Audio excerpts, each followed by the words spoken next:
नाफेड आणि एनसीसीएफच्या माध्यमातून सरकारकडून फसवणूक होत असल्याचा आरोप शेतकऱ्यांनी केला आहे। 3000 रुपये दराने कांदा खरेदी करण्याचं आश्वासन केवळ कागदावरच असल्याचं हे चित्र दिसतंय।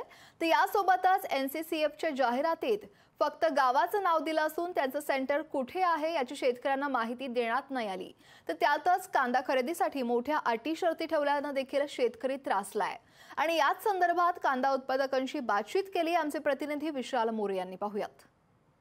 केंद्र सरकारने शेतकऱ्यांकडून जवळपास नाफेड आणि एनसीसीएफच्या माध्यमातून 3000 रुपये दराने कांदा खरेदी करण्याचे आश्वासन दिलेले असताना प्रत्यक्षात मात्र नाशिक जिल्हा हा कांद्याचा आगार असताना नाफेड आणि एनसीसीएफ मार्फत जवळपास 2400 रुपये दराने कांदा हा खरेदी केला जात आहे। आणि त्यातच बऱ्याच ठिकाणी अजून नाफेड आणि एनसीसीएफचे केंद्र उपलब्ध नाही आहेत आणि बऱ्याच शेतकऱ्यांना की आपला कांदा नाफेडला आणि एनसीसीएफला विकायचा आहे तो कसा विकावा याबाबत सुद्धा माहिती नाही आहे। आणि महाराष्ट्रात बीड अहमदनगर सारख्या या जिल्ह्यांना 2700 रुपये रेटने नाफेड हा कांदा खरेदी करत असताना नाशिक जिल्ह्याला मात्र फक्त 2400 रुपये दराने कांदा खरेदी केला जातोय।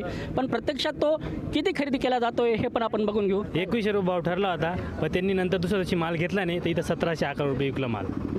हो, आज मुंगसे बाजार समिती। आम्हाला नाफेड आणि एनसीसीएफ बद्दल काहीच माहिती नाही आहे। आम्ही मार्केटमध्येच कांदा आणतो, तर आम्हाला माहिती द्यायला पाहिजे हे आमचं सरकारची मागणी सरकारकडे। केंद्र सरकारने खरेदी 3000ची ठरवलेली आहे आणि उतरले तर 2400 प्रमाणे म्हणतात आणि प्रत्यक्षात मार्केटात पाहिलं तर 1700, 1800, 1600 पर्यंत जास्तीत जास्त 2000 पर्यंत भाव आहे।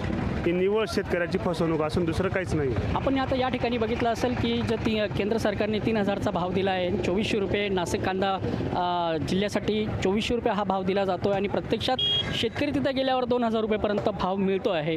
तेव्हा शेतकऱ्याची कुठेतरी फसवणूक होते का असा शेतकरी सुद्धा संतप्त सवाल आपल्यापुढे करत आहे। मी विशाल मोरे, लोकशाही न्यूज, मालेगाव। लोकशाही मराठी ऐका, पहा, जागरूक रहा।